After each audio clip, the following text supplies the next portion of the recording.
उसे लहराकर उन्होंने अपने राजा का स्वागत किया। बेथनी से वो लोग यात्रा कर रहे थे। अगर यूहन्ना रचित सुसमाचार आप जब पढ़ेंगे उसका 12 अध्याय 12 वचन से लेकर 19 वचन तक, तो हमें स्पष्ट समझ में आएगा कि यीशु मसीह ये जो यरूशलेम का जो प्रवेश था वो बेथनी से आए थे। बेथनी आपको मालूम होगा, बेथनी कौन सा नगर है?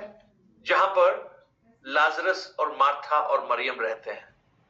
11वां अध्याय यीशु मसीह का एक बहुत बड़ा चमत्कार था, और वो चमत्कार किसी ने देखा नहीं ऐसा। क्या था चमत्कार? एक व्यक्ति के मरने के चौथे दिन यीशु ने उसे जिंदा किया। इजरायली लोगों के जीवन में मरे हुए व्यक्ति को जिलाना कोई नई बात नहीं है। उन्होंने चमत्कार पहले भी देखे हैं। यहां तक कि उनके जो भविष्यद्वक्ता एलीशा था, उनके तो मृत शरीर से एक व्यक्ति के शव छूने पर वो जिंदा हो गया था। और जितने चमत्कार इजरायलियों ने देखे हैं शायद किसी और ने नहीं देखे। मिस्र देश से निकलने से लेकर वो चमत्कारों पर चमत्कार देख रहे हैं। बड़े बड़े चमत्कार उन्होंने देखे। तो ये चमत्कार उनको आकर्षित चमत्कार भी उन्होंने देखा है। लेकिन ये जो यीशु मसीह का जो चमत्कार था जो उसने लाजर के जीवन में किया, वो एक अद्भुत चमत्कार था। उसके जैसा चमत्कार इन्होंने देखा नहीं, क्योंकि लाजर को चौथे दिन यीशु ने जिंदा किया था। चौथे दिन। इस चमत्कार ने लोगों को बहुत प्रभावित किया। तो इसीलिए विद्वान ये मानते हैं कि जब यीशु यरूशलेम में प्रवेश कर रहे थे तो एक बहुत बड़ा ग्रुप था जो बेथनी से आया था, जिन्होंने उस चमत्कार को देखा। अगर आप उस भीड़ को देखेंगे तो 3 तरह के समूह वहां पर पाए जाते हैं। एक वो यहूदी जो यरूशलेम के रहने वाले थे, वो तो वहां होंगे ही होंगे। दूसरे जो गलील के प्रांत से, क्योंकि फसह का त्योहार था, तो गलील की प्रांत से जो आए हुए लोग थे वो इस भीड़ में शामिल थे। और तीसरा जो सबसे बड़ा ग्रुप था वो था बेथनी में जो चमत्कार देखा था उन्होंने, उस चमत्कार को देखकर वो यीशु से प्रभावित हुए। मेरे साथ यूहन्ना रचित सुसमाचार उसका 12 अध्याय 17 और 18 वचन पढ़ लीजिएगा। यूहन्ना 12 अध्याय 17 और 18 वचन। तब भीड़ के उन लोगों ने गवाही दी जो उस समय उसके साथ थे, जब उसने लाजर को कब्र में से बुलाकर मरे हुओं में से जिलाया था। इसी कारण लोग उससे भेंट करने को आए थे, क्योंकि उन्होंने सुना था कि उसने यह आश्चर्य कर्म दिखाया है। तो देखिएगा, एक भारी भीड़, कौन कौन से लोगों की भीड़? जिन्होंने उस आश्चर्य कर्म को होते हुए देखा था, और उस आश्चर्य कर्म की खबर जब दूसरों को मिली तो वो शायद उस समय देख नहीं पाए, परंतु वो उस व्यक्ति को देखना चाहते थे जिसने ये आश्चर्य कर्म किया था। तो भारी भीड़ वहां पर थी। और ये जो यात्रा है करीब 3 माइल है। बेथनी से यरूशलेम की दूरी करीब 3 मील की है, और यीशु मसीह उस 3 मील की यात्रा को करते हुए बेथनी की ओर जा रहे हैं। और हमने देखा जब वो जैतून पहाड़ के पास पहुंचे तो यीशु ने एक व्यक्ति को, एक अपने चेलों में से एक को कहा, जाओ बेथफगे में जाओ और वहां तुम्हें एक गधी बंधी हुई मिलेगी, उसका एक बच्चा होगा, उसे लेकर आना। और जैसा यीशु ने कहा ऐसे वो लोग वहां गए, और जब वहां गए तो उन्होंने ठीक वैसा ही पाया, एक गधी और उसका बच्चा बंधा हुआ था। और उसे जब लेने लगे तो मालिक ने पूछा, इसे क्यों खोल रहे हो?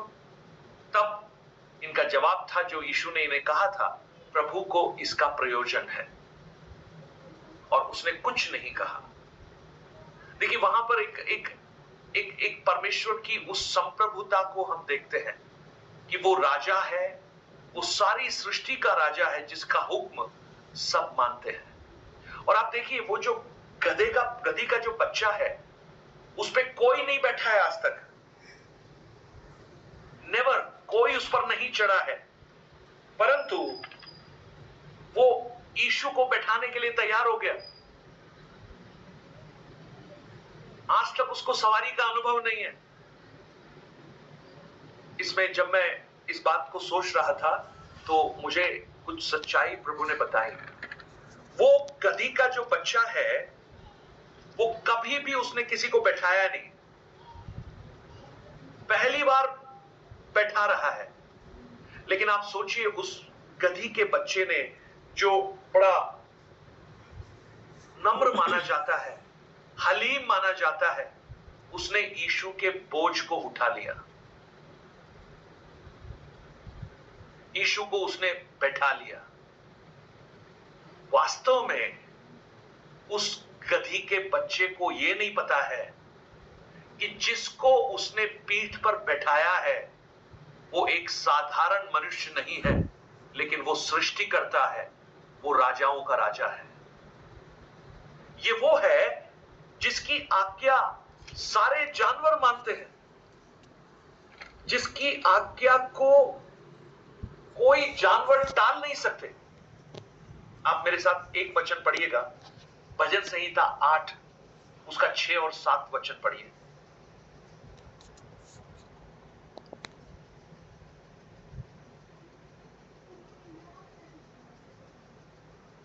Psalms 8 verses 6 and 7। तूने उसे अपने हाथों के कार्य पर प्रभुता दी है, तूने उसके पांव तले सब कुछ कर दिया है, सब भेड़ बकरी और गाय बैल और जितने वन पशु हैं। यहां जो हिंदी में लिखा है तूने अपने हाथों के कार्यों पर प्रभुता दी है, लेकिन इंग्लिश को जब पढ़ेंगे वहां लिखा है you madest him to have dominion over the works of thy hand। तूने अपने हाथों से उनको बनाकर उनके ऊपर प्रभुता की है। यानी जितने भी जानवर आप देखते हैं, चाहे वो भेड़ बकरी गाय बैल और जितने वन पशु हैं, उन सबको बनाने वाला कौन है? ये प्रभु है। लेकिन आप सोचिए, ये जो गधी का बच्चा है, जो मीक है, मान लो वो इनोसेंट है, अभी उसको कुछ नहीं पता है, लेकिन वो उस यीशु को बैठाने के लिए तैयार हो गया, बिना जाने कि वो राजाओं का राजा है और प्रभुओं का प्रभु है। एक चीज याद रखिए, आज आप जिस यीशु को लेकर चल रहे हैं, हो सकता है लोगों को यह मालूम ही ना हो कि इनका यीशु कौन है। वो मजाक उड़ाएंगे, वो बोलेंगे कहां जा रहे हो तुम। लेकिन मैं आपको कहूं, मैं और आप सौभाग्यशाली हैं कि हम उसे उठाने के योग्य हैं। एक दिन संसार के सामने ये प्रकट होगा कि वही है जिसने सब कुछ बनाया है, वही है जो सारी पृथ्वी और सारी कायनात पर राज्य करता है। और ये वही होगा जो फिलिपियों 2 के 8 और 9 में लिखा है, जिसके पांव तले सब कुछ कर दिया गया है और हर एक घुटना उसके सामने मुड़ जाएगा, चाहे वो आकाश मंडल की हो, चाहे वो पृथ्वी लोक की हो, चाहे अधोलोक की हो, वो सब के सब उसके सामने झुकेंगे। फिलिपियों की पुस्तक उसका 2 अध्याय, एक वचन पढ़ लीजिए, उसका 8 और 9 वचन पढ़िएगा।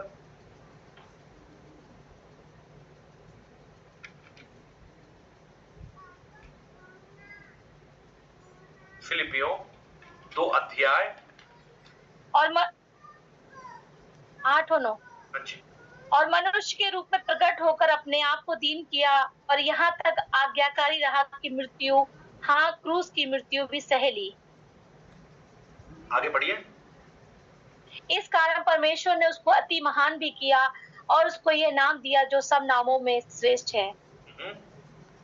आगे कि स्वर्ग में और पृथ्वी पर और पृथ्वी के नीचे वे सब यीशु के नाम पर घुटना टेके।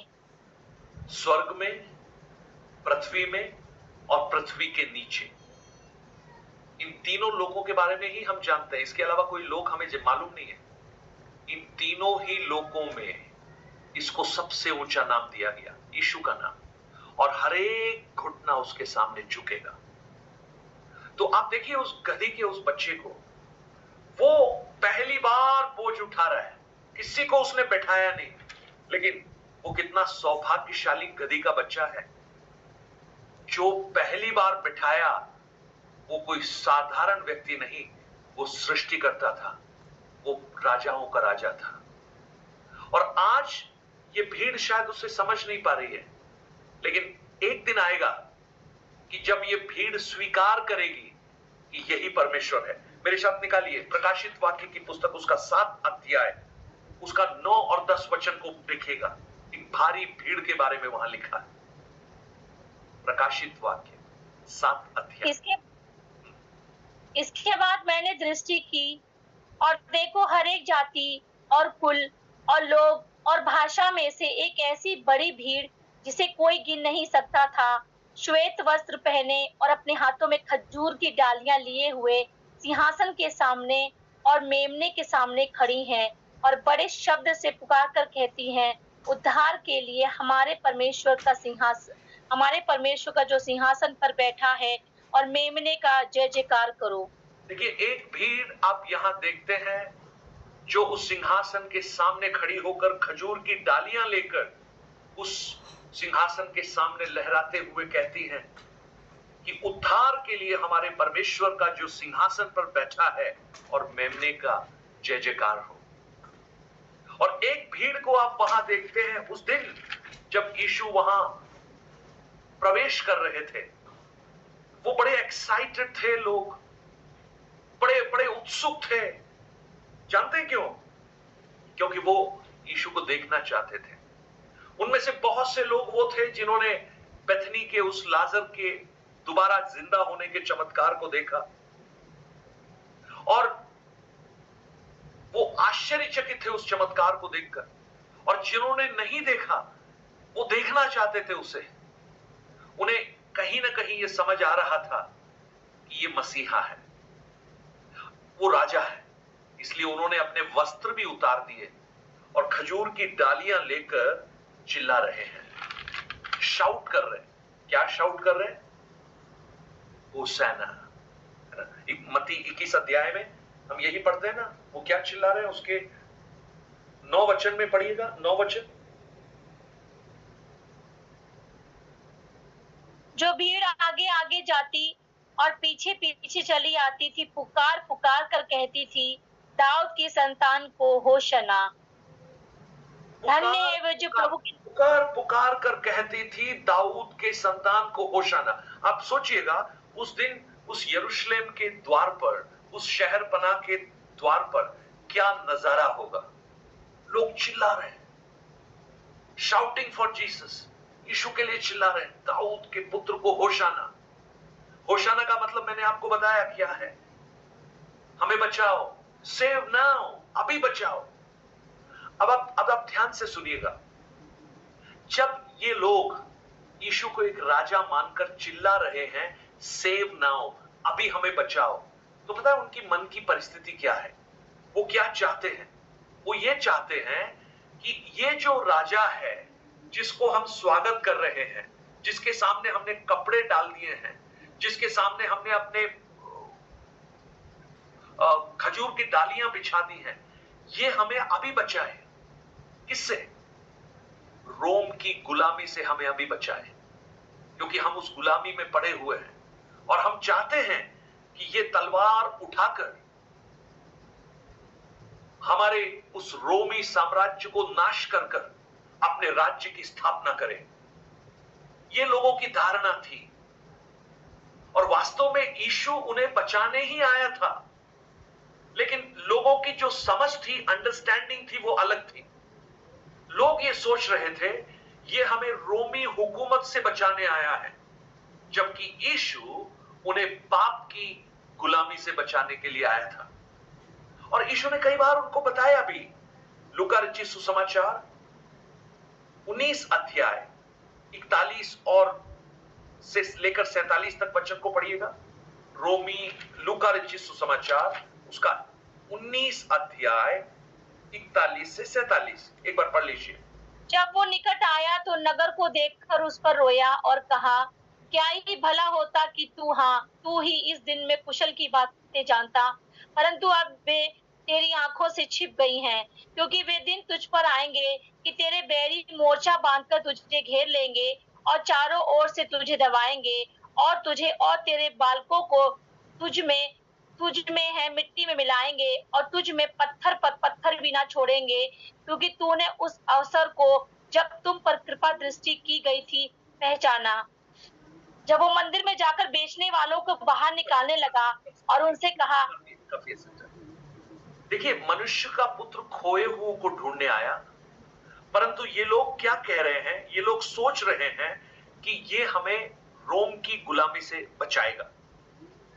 और कई बार यीशु ने उनको कहा कि जब लोग कहेंगे परमेश्वर का राज्य कहां है, कुछ कहेंगे इधर है, कुछ कहेंगे उधर है, तो तुम विश्वास मत करना, क्योंकि परमेश्वर का राज्य दृश्य रूप में नहीं आता, परंतु परमेश्वर का राज्य हृदयों में स्थापित होता है।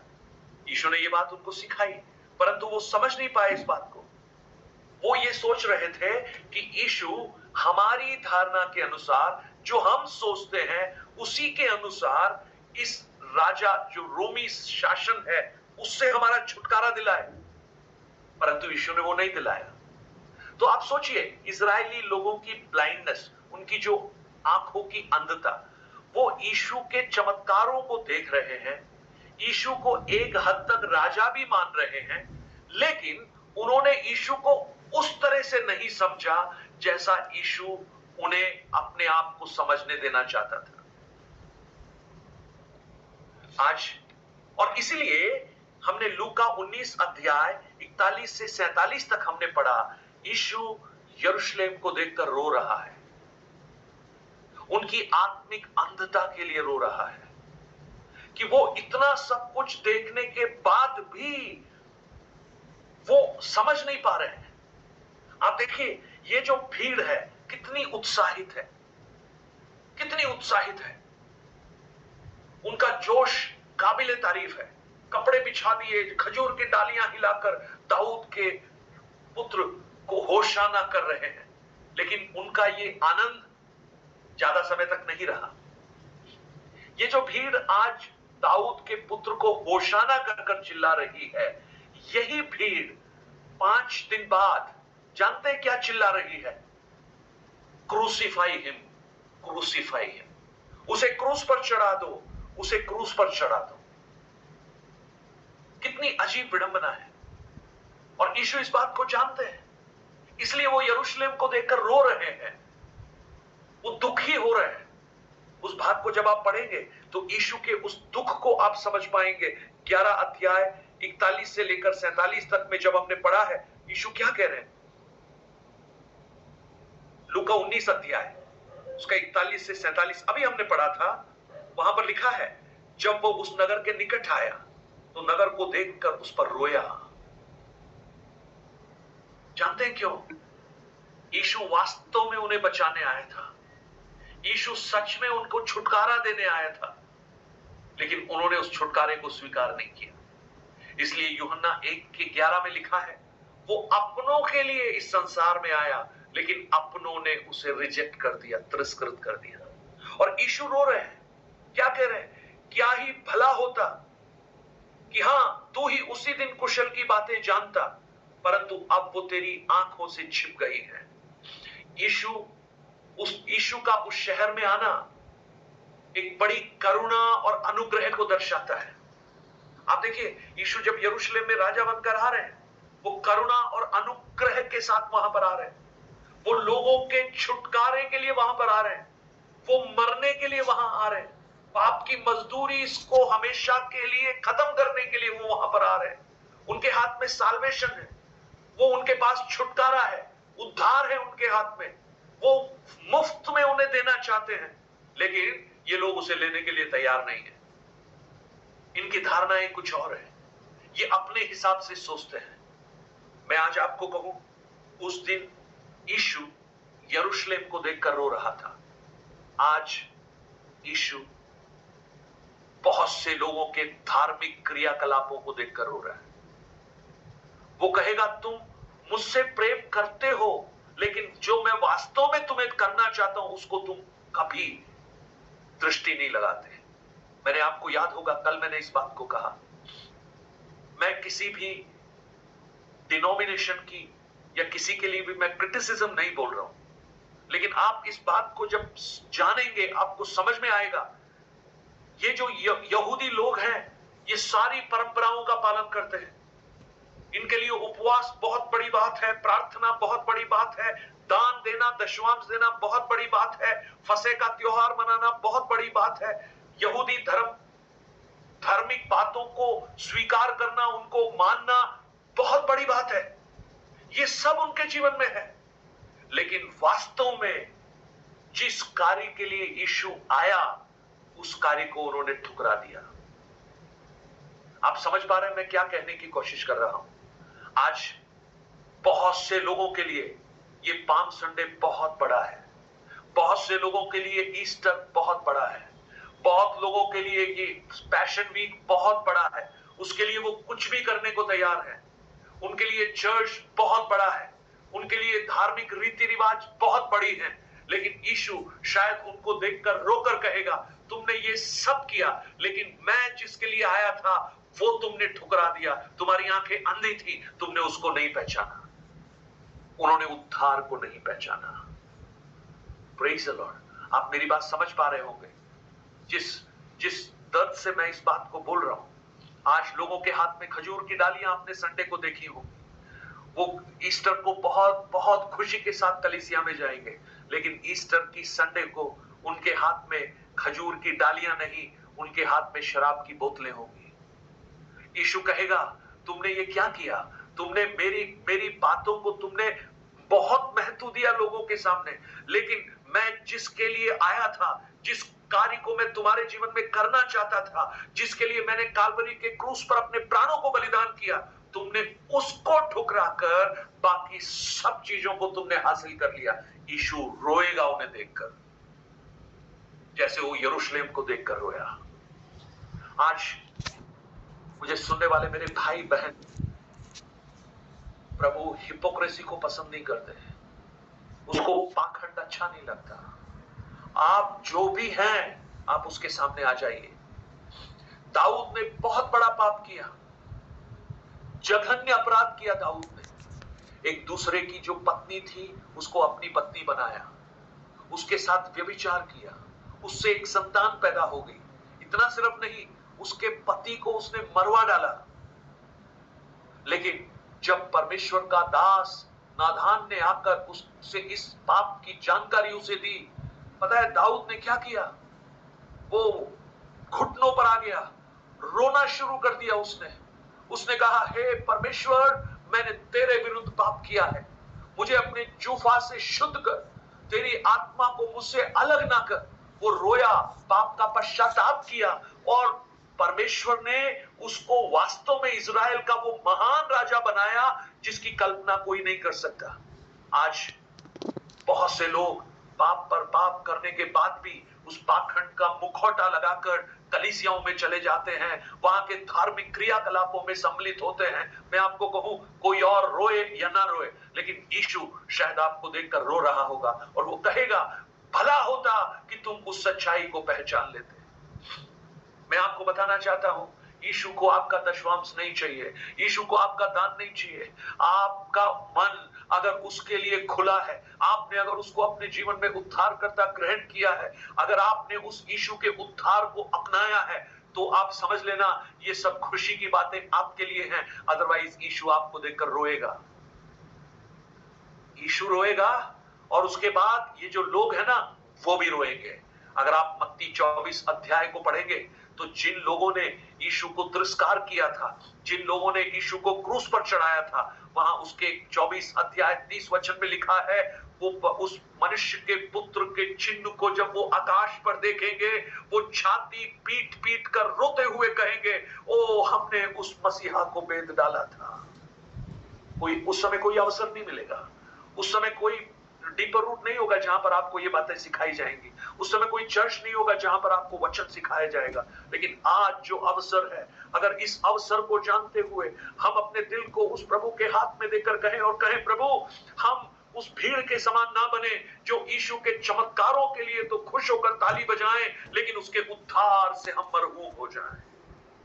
देखिए, उन्होंने यीशु की सामर्थ को पहचाना, लाजर की मृत्यु पर उन्होंने ताली बजाई, उन्होंने यीशु के पीछे चलते हुए जय जयकार किया, लेकिन 5 दिन बाद जब क्रूस खड़ा हुआ, उन्होंने क्रूस की ताकत को रिजेक्ट कर दिया, उन्होंने क्रूस को नहीं पहचाना।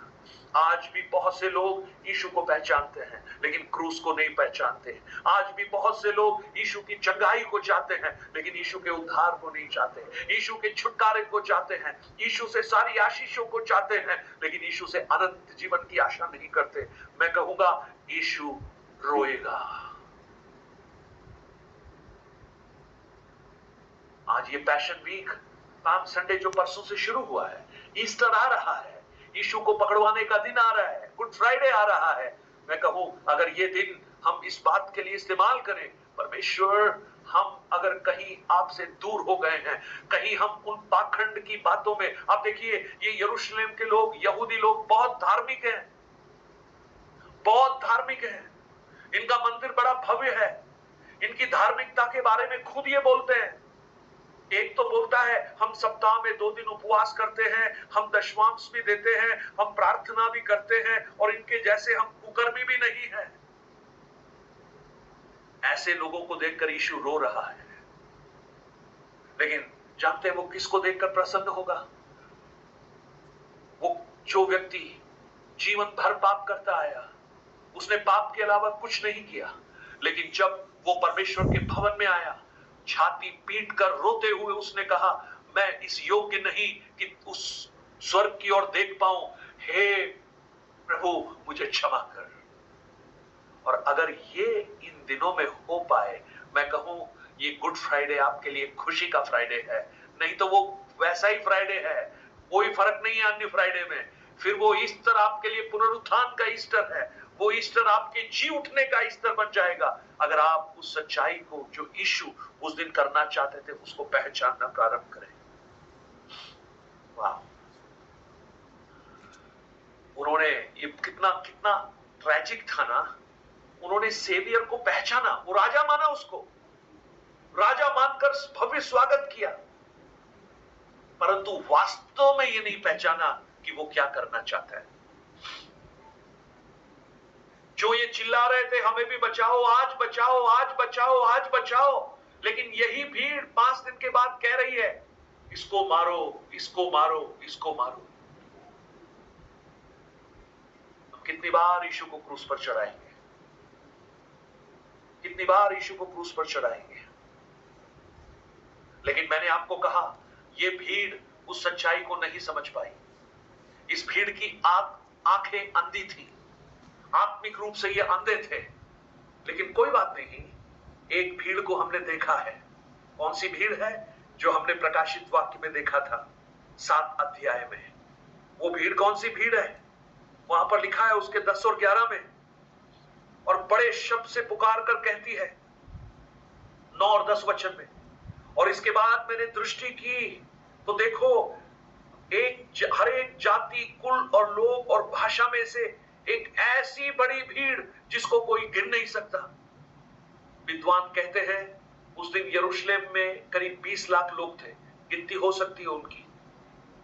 वो यीशु को राजा भी मान रहे थे, लेकिन आत्मा उनकी कभी भी यीशु से नहीं जुड़ी। वो भीड़ बड़ी तो दिखाई देती थी, लेकिन वास्तव में यीशु को चाहने वाले उसके अंदर नहीं थे। ये भीड़ वो यीशु को मारने वाली भीड़ बन गई। लेकिन प्रकाशित वाक्य में जब हम देखते हैं, एक भीड़ होगी जो सिर्फ बोलने वाली नहीं, सिर्फ कहने वाली नहीं, आत्मा में उसकी आराधना करने वाली होगी, आत्मिक रूप से आराधना करने वाली होगी। वो भीड़ जिसको कोई गिन नहीं सकती। और देखिए, यहां भी वो खजूर की डालियां हाथ में लिए हुए खड़े हैं।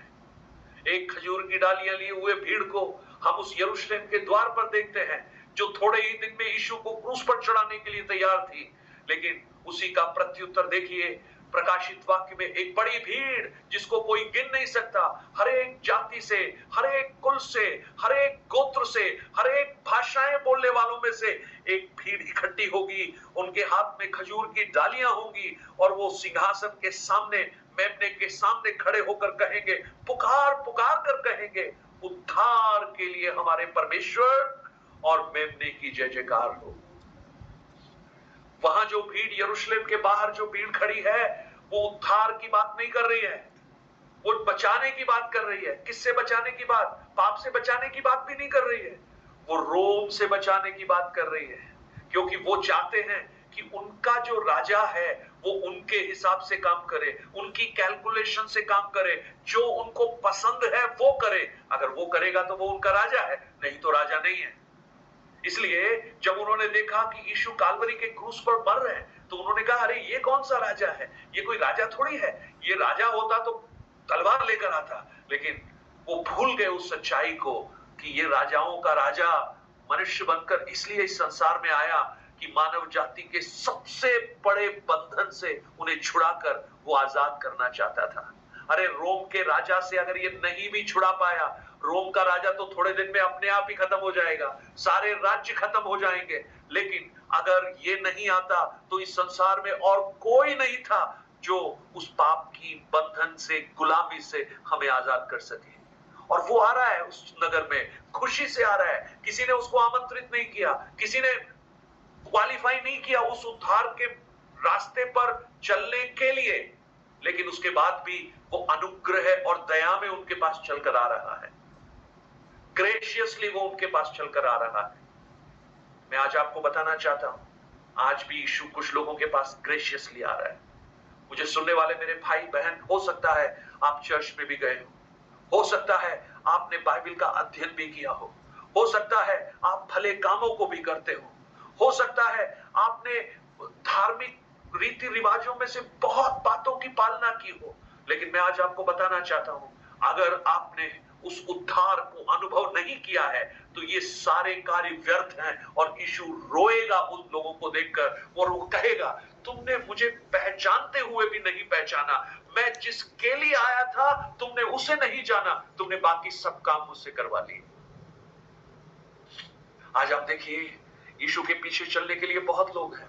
कौन लोग हैं ये? जो अपने जीवन में शांति चाहते हैं, अपने जीवन में क्लेश नहीं चाहते, अपने जीवन में छुटकारा चाहते हैं, अपने जीवन में चंगाई चाहते हैं, बच्चों के लिए अच्छी नौकरी चाहते हैं, अपनी अच्छी नौकरी चाहते हैं, बच्चों की अच्छी शादी चाहते हैं, बीमारी से दूर रहने की आशा करते हैं। ये सब यीशु के पीछे चलने के लिए तैयार है। लेकिन यीशु चाहता है ऐसे भीड़ को जो प्रकाशित वाक्य में है, जो ये कह सके, उद्धार उस परमेश्वर और मेमने की ओर से ही है। अगर हम उस उद्धार को अनुभव नहीं किए हैं तो ये वो दिन है जब हम उस यीशु के अनुग्रह के उस यरूशलेम प्रवेश को अपने हृदय के अंदर प्रवेश होने का अवसर बनाकर हम उस भीड़ से अलग होकर ये कह सकते हैं कि हमें उस भीड़ नहीं जो आपके चमत्कारों को देखने के लिए आती है, लेकिन मुझे आपके उद्धार की दर्शन हुई है, मैंने उस सच्चाई को समझ लिया है और मैं उसके लिए आपके पास आता हूं, आपके पास आती हूं। ये लोग ब्लाइंड थे, स्पिरिचुअली ब्लाइंड थे। आज कलीसिया के अंदर आत्मिक रूप से अंधे लोग हैं, क्रिश्चियनडम के अंदर आत्मिक रूप से अंधे लोग हैं, हमारे बीच में आत्मिक रूप से अंधे लोग हो सकते हैं। लेकिन मैं प्रार्थना करता हूं, प्रभु हमारी आंखों को खोले। और इसलिए पौलुस एफेसियों की पुस्तक पहले अध्याय में ये प्रार्थना करता है, हे परमेश्वर, इनकी आंखों को खोल दे कि ये तेरे उस उद्धार के कार्य को पहचान सके, उस बुलाहट को पहचान सके। बड़ा अच्छा है ना ईस्टर और पाम संडे,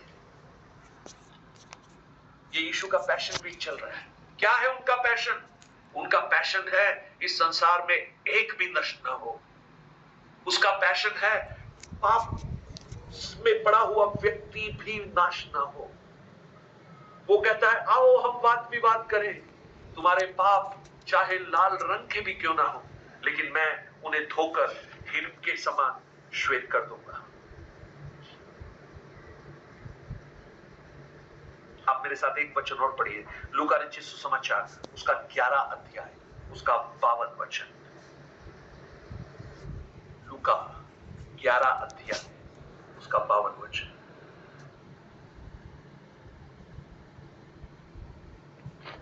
आए तुम व्यवस्थापकों पर कि तुमने ज्ञान की कुंजी तो ले तो ली, परंतु तुमने आप ही प्रवेश नहीं किया और प्रवेश करने वालों को भी रोक दिया। आप देखिएगा, ये वो लोग हैं जो धर्म की ज्ञान की बातें करते हैं, परंतु इनको सच्चाई से कोई लेना देना नहीं है। इनको सिर्फ और सिर्फ इनके धार्मिक अनुष्ठानों की चिंता है। आज भी हम देख सकते हैं मिशन कंपाउंड्स बिक रहे हैं, चर्चेस को पुलिस कुर्क कर रही है। ये सब क्या है? जो लोग उनके अंदर बैठे थे, उन्होंने अपनी रीति रिवाजों को पूरा करने के लिए उस सच्चाई के साथ समझौता कर लिया। सच्चाई से कोई मतलब नहीं, उनको अपने कार्य करने हैं। अगर आप यूहन्ना 11 अध्याय एक कुछ वचनों को और पढ़ते हैं, यूहन्ना 11 अध्याय उसके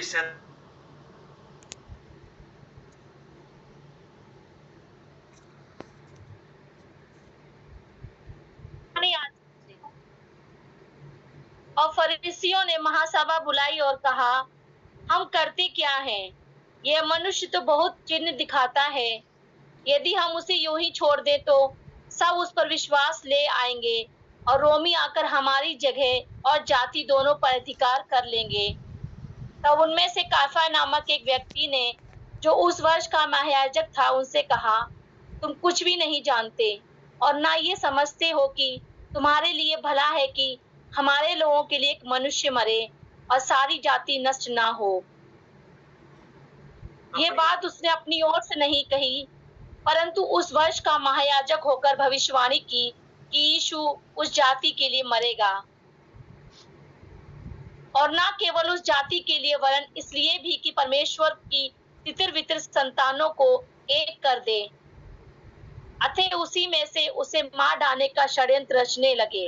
अब देखिए, ये व्यवस्थापक हैं, ये धार्मिक लोग हैं, ये यीशु के कार्यों को जान रहे हैं, समझ रहे हैं, और इनमें से एक व्यक्ति तो उनकी अपनी इच्छा को पूरी करने की बात कह रहा है, लेकिन वो भविष्यवाणी बनकर प्रकट हो रही है।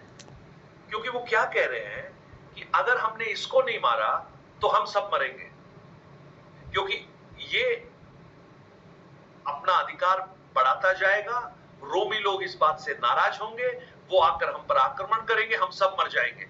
तो अच्छा होगा कि एक व्यक्ति मरे और हम सब बच जाएं। ये तो वास्तव में शारीरिक रूप से उस मृत्यु की बात कर रहा था, लेकिन परमेश्वर ने उसको एक भविष्यवाणी बना दिया। वास्तव में यीशु की मृत्यु से ही इनका छुटकारा था। यीशु के मरने पर ही ये बच सकते थे, और इस जाति के लिए सिर्फ नहीं, जो कोई भी उस पर विश्वास करता था, वो सब बचाए जा सकते थे। सो आप देखिए, इस भाव को जब आप पढ़ेंगे, कितनी बड़ी त्रासदी है। जो कह रहे हैं हमें बचाओ, हमें बचाओ, हमें बचाओ, और जो बचाने के लिए सामर्थ्य है, बचाने में सक्षम है, उसको वो मार रहे हैं, उसको वो स्वीकार नहीं कर रहे हैं। आज मैं आपसे पूछना चाहता हूं, कहीं हम उन लोगों के समान तो नहीं जो होशाना होशाना चिल्ला रहे हैं, जो धार्मिक अनुष्ठानों और रीति रिवाजों की बातों को लेकर चिल्ला रहे हैं, और हम उस महान कार्य से दूर हैं जो वास्तव में यीशु करने के लिए इस संसार में आया था। होने दीजिए प्रियो, आप उस यीशु के उद्धार की उस सामर्थ को अपने जीवन में अनुभव कीजिए। मैं प्रभु से प्रार्थना करता हूं, जब ये पैशन वीक चल रहा हो, और जब यीशु के काल्वरी क्रूस की मृत्यु का दिन गुड फ्राइडे हो, हजारों की संख्या में लोग उस क्रूस की सच्चाई को अपने जीवन में अनुभव करें, उस यीशु की मृत्यु को अपने व्यक्तिगत अनुभव बनाएं, और वो ये कहें कि ये मृत्यु जो यीशु ने काल्वरी के क्रूस पर आज से करीब 220 साल पहले उठाई थी, वो मेरे लिए थी, क्योंकि वो चाहता था कि मैं नाश ना हो जाऊं। और जब आप अपने हृदय को उस प्रभु यीशु के हाथ में समर्पित करेंगे, ये गुड फ्राइडे, ये ईस्टर वास्तव में एक त्योहार बन जाएगा आपके लिए। और वो ऐसा त्योहार होगा जिसकी खुशी कभी खत्म नहीं होगी। आप देखना, ये जो लोग मना रहे हैं ना, आज संडे खत्म होने के बाद उनकी खुशी 2-3 दिन रहेगी, उसके बाद गायब हो जाएगी। जैसे जैसे शराब का नशा उतरेगा, वो खुशी भी गायब होती चली जाएगी। लेकिन जब आप वास्तव में उस उद्धार के अनुभव को अपने जीवन में लेकर आएंगे, जिसके लिए यीशु यरूशलेम में प्रवेश कर रहा था, तो आपके जीवन का वो आनंद कभी कोई आपसे छीन नहीं पाएगा। आप प्रभु में आनंदित होंगे, अनंत जीवन का हिस्सा बनेंगे। और आप उस भीड़ का हिस्सा नहीं होंगे जो धार्मिक रीति रिवाजों को लेकर चिल्ला रही थी, परंतु आप उस भीड़ का हिस्सा होंगे जो प्रकाशित वाक्य 7 अध्याय में हमने देखा था, जो खजूर की डालियां हाथ में लेकर कह रही हैं, उद्धार के लिए परमेश्वर और मेमने की जय जयकार हो। आंखों को बंद करें, प्रार्थना करें।